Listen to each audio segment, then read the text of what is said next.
Part 5. The Home of Man. The empire of the insect. A cultivated conservative friend of mine once exhibited great distress because in a gay moment I once called Edmund Burke an atheist. I need scarcely say that the remark lacked something of biographical precision. It was meant to. Burke was certainly not an atheist in his conscious cosmic theory, though he had not a special and flaming faith in God, like Robespierre. Nevertheless, the remark had reference to a truth which it is here relevant to repeat. I mean that in the quarrel over the French Revolution, Burke did stand for the atheistic attitude and mode of argument, as Robespierre stood for the theistic. The Revolution appealed to the idea of an abstract and eternal justice, beyond all local custom or convenience. If there are commands of God, then there must be rights of man. Here Burke made his brilliant diversion. He did not attack the Robespierre doctrine with the old mediaeval doctrine of jus divinum, which, like the Robespierre doctrine, was theistic. He attacked it with the modern argument of scientific relativity. In short, the argument of evolution. He suggested that humanity was everywhere molded by or fitted to its environment and institutions. In fact, that each people practically got, not only the tyrant it deserved, but the tyrant it ought to have. I know nothing of the rights of men, he said, but I know something of the rights of Englishmen. There you have the essential atheist. His argument is that we have got some protection by natural accident and growth. And why should we profess to think beyond it, for all the world as if we were the images of God? We are born under a House of Lords, as birds under a house of leaves. We live under a monarchy as niggers live under a tropic sun. It is not their fault if they are slaves, and it is not ours if we are snobs. Thus, long before Darwin struck his great blow at democracy, the essential of the Darwinian argument had been already urged against the French Revolution. Man, said Burke in effect, must adapt himself to everything, like an animal. He must not try to alter everything, like an angel. The last weak cry of the pious, pretty, half-artificial optimism and deism of the 18th century came in the voice of Sterne, saying, God tempers the wind to the shorn lamb. And Burke, the iron evolutionist, essentially answered, no, God tempers the shorn lamb to the wind. It is the lamb that has to adapt himself. That is, he either dies or becomes a particular kind of lamb who likes standing in a draft. The subconscious popular instinct against Darwinism was not a mere offense at the grotesque notion of visiting one's grandfather in a cage in the Regent's Park. Men go in for drink, practical jokes and many other grotesque things. They do not much mind making beasts of themselves, and would not much mind having beasts made of their forefathers. The real instinct was much deeper and much more valuable. It was this: that when once one begins to think of man as a shifting and alterable thing, it is always easy for the strong and crafty to twist him into new shapes for all kinds of unnatural purposes. The popular instinct sees in such developments the possibility of backs bowed and hunch-backed for their burden, or limbs twisted for their task. It has a very well-grounded guess that whatever is done swiftly and systematically will mostly be done by a successful class and almost solely in their interests. It has therefore a vision of inhuman hybrids and half-human experiments much in the style of Mr. Wells's Island of Dr. Moreau. The rich man may come to breeding a tribe of dwarfs to be his jockeys, and a tribe of giants to be his hall porters. Grooms might be born bow-legged and tailors born cross-legged. Perfumers might have long, large noses and a crouching attitude, like hounds of scent. And professional wine tasters might have the horrible expression of one tasting wine stamped upon their faces as infants. Whatever wild image one employs, it cannot keep pace with the panic of the human fancy, when once it supposes that the fixed type called man could be changed. If some millionaire wanted arms, some porter must grow 10 arms like an octopus. If he wants legs, Some messenger boy must go with 100 trotting legs like a centipede. In the distorted mirror of hypothesis, that is, of the unknown, men can dimly see such monstrous and evil shapes. Men run all to eye, or all to fingers, with nothing left but one nostril or one ear. That is the nightmare with which the mere notion of adaptation threatens us. That is the nightmare that is not so very far from the reality.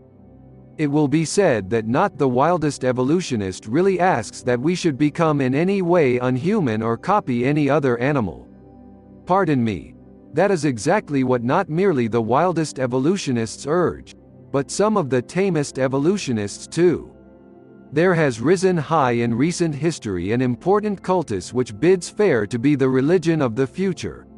Which means the religion of those few weak-minded people who live in the future.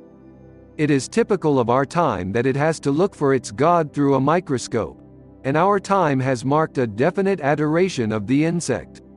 Like most things we call new, of course, it is not at all new as an idea, it is only new as an idolatry.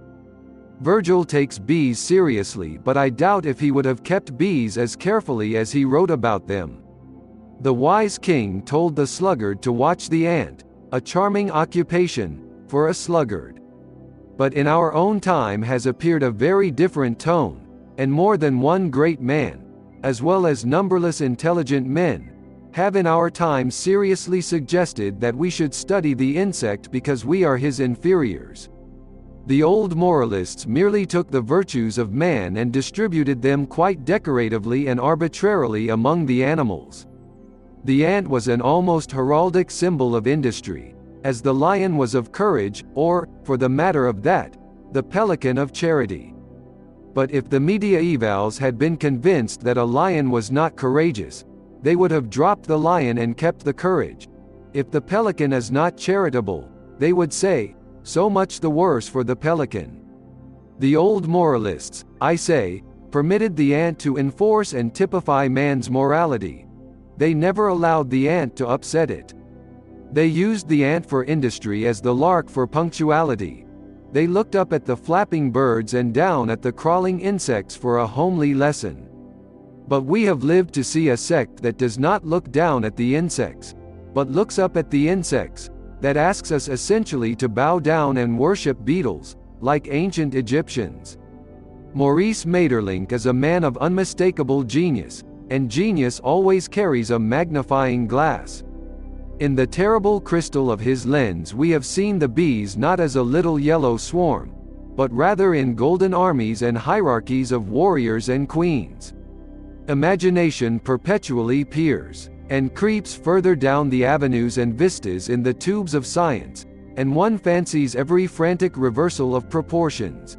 The earwig striding across the echoing plain like an elephant, or the grasshopper coming roaring above our roofs like a vast aeroplane, as he leaps from Hertfordshire to Surrey.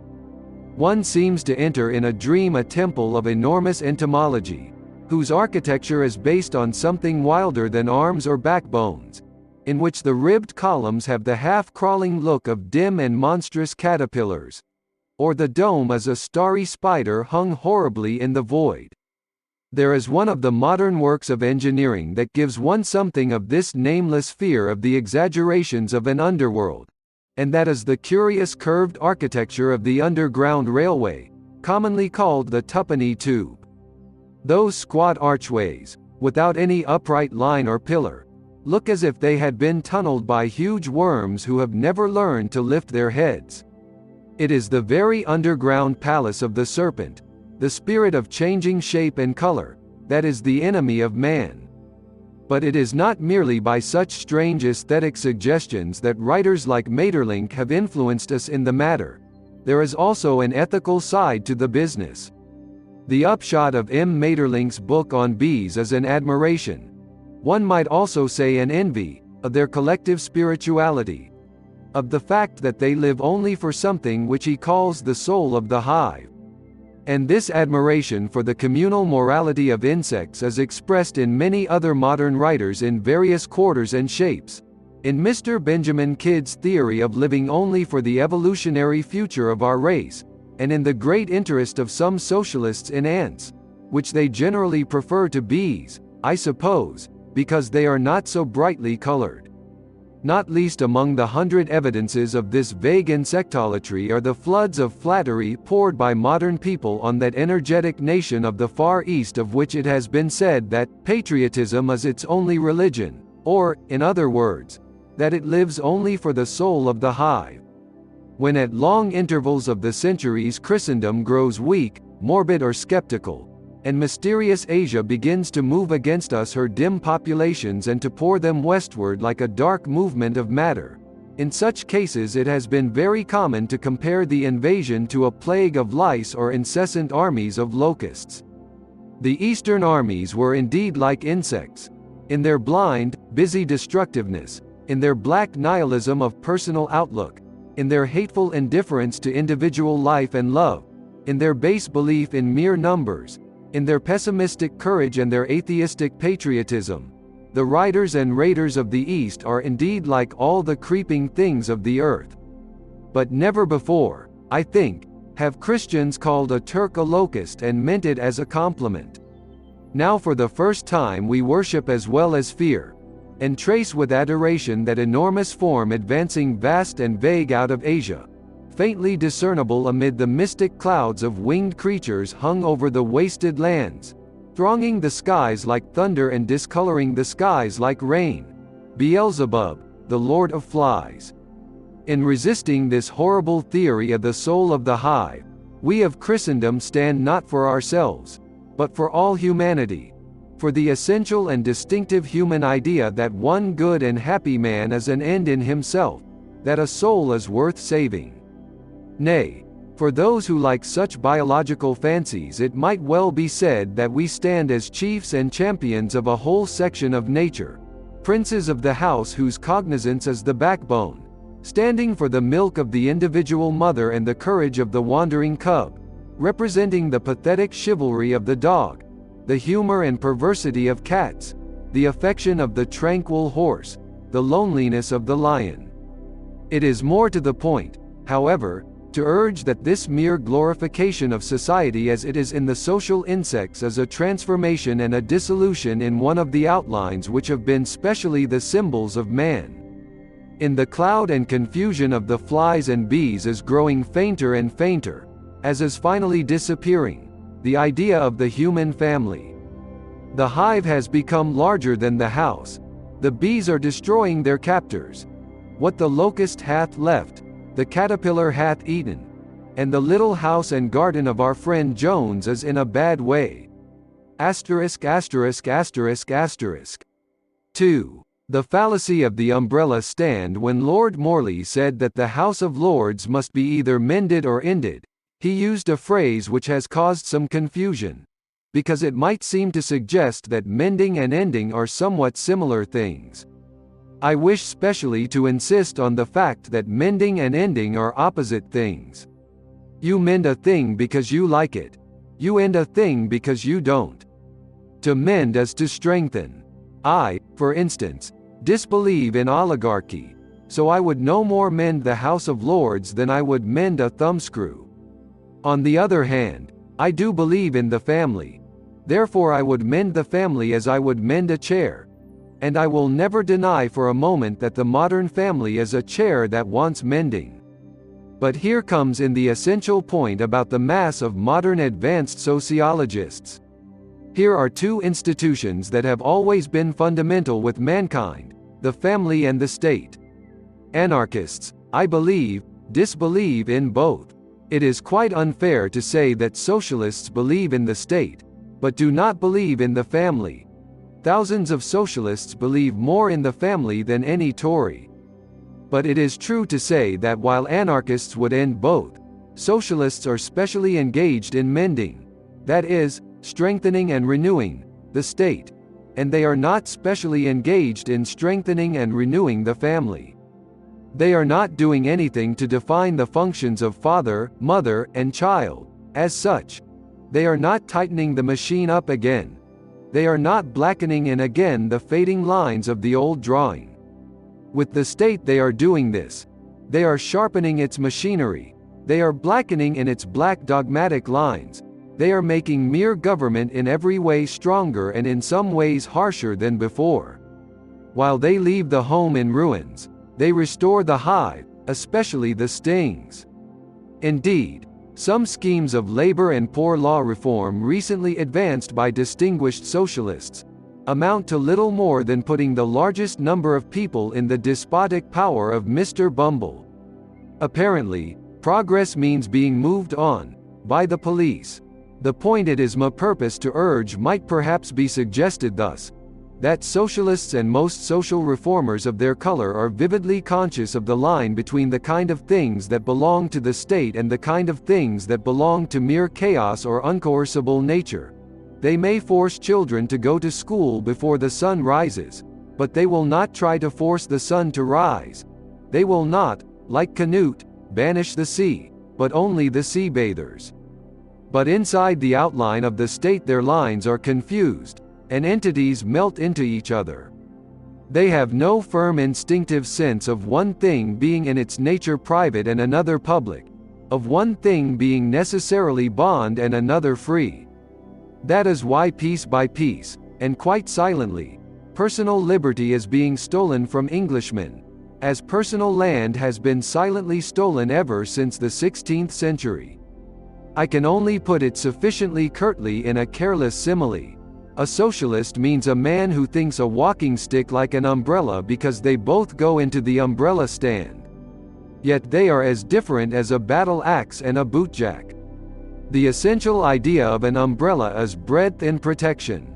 The essential idea of a stick is slenderness and, partly, attack. The stick is the sword. The umbrella is the shield. But it is a shield against another and more nameless enemy, the hostile but anonymous universe. More properly, therefore, the umbrella is the roof. It is a kind of collapsible house. But the vital difference goes far deeper than this. It branches off into two kingdoms of man's mind, with a chasm between. For the point is this: that the umbrella is a shield against an enemy so actual as to be a mere nuisance, whereas the stick is a sword against enemies so entirely imaginary as to be a pure pleasure. The stick is not merely a sword, but a court sword. It is a thing of purely ceremonial swagger. One cannot express the emotion in any way except by saying that a man feels more like a man with a stick in his hand, just as he feels more like a man with a sword at his side. But nobody ever had any swelling sentiments about an umbrella. It is a convenience, like a door scraper. An umbrella is a necessary evil. A walking stick is a quite unnecessary good. This, I fancy, is the real explanation of the perpetual losing of umbrellas. One does not hear of people losing walking sticks, for a walking stick is a pleasure, a piece of real personal property. It is missed even when it is not needed. When my right hand forgets its stick, may it forget its cunning.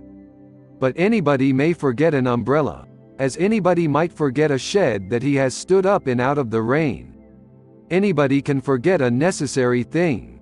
If I might pursue the figure of speech, I might briefly say that the whole collectivist error consists in saying that because two men can share an umbrella, therefore two men can share a walking stick. Umbrellas might possibly be replaced by some kind of common awnings covering certain streets from particular showers. But there is nothing but nonsense in the notion of swinging a communal stick. It is as if one spoke of twirling a communal mustache. It will be said that this is a frank fantasia and that no sociologist suggests such follies. Pardon me if they do. I will give a precise parallel to the case of confusion of sticks and umbrellas, a parallel from a perpetually reiterated suggestion of reform. At least 60 socialists out of 100, when they have spoken of common laundries, will go on at once to speak of common kitchens. This is just as mechanical and unintelligent as the fanciful case I have quoted. Sticks and umbrellas are both stiff rods that go into holes in a stand in the hall. Kitchens and washhouses are both large rooms full of heat and damp and steam. But the soul and function of the two things are utterly opposite. There is only one way of washing a shirt. That is, there is only one right way. There is no taste and fancy in tattered shirts. Nobody says, Tompkins likes 5 holes in his shirt, but I must say, give me the good old 4 holes. Nobody says, this washerwoman rips up the left leg of my pajamas. Now if there is one thing I insist on, it is the right leg ripped up. The ideal washing is simply to send a thing back washed. But it is by no means true that the ideal cooking is simply to send a thing back cooked. Cooking is an art. It has in it personality, and even perversity, for the definition of an art is that which must be personal and may be perverse. I know a man, not otherwise dainty, who cannot touch common sausages unless they are almost burned to a coal. He wants his sausages fried to rags, yet he does not insist on his shirts being boiled to rags. I do not say that such points of culinary delicacy are of high importance. I do not say that the communal ideal must give way to them. What I say is that the communal ideal is not conscious of their existence, and therefore goes wrong from the very start, mixing a wholly public thing with a highly individual one. Perhaps we ought to accept communal kitchens in the social crisis, just as we should accept communal cat's meat in a siege.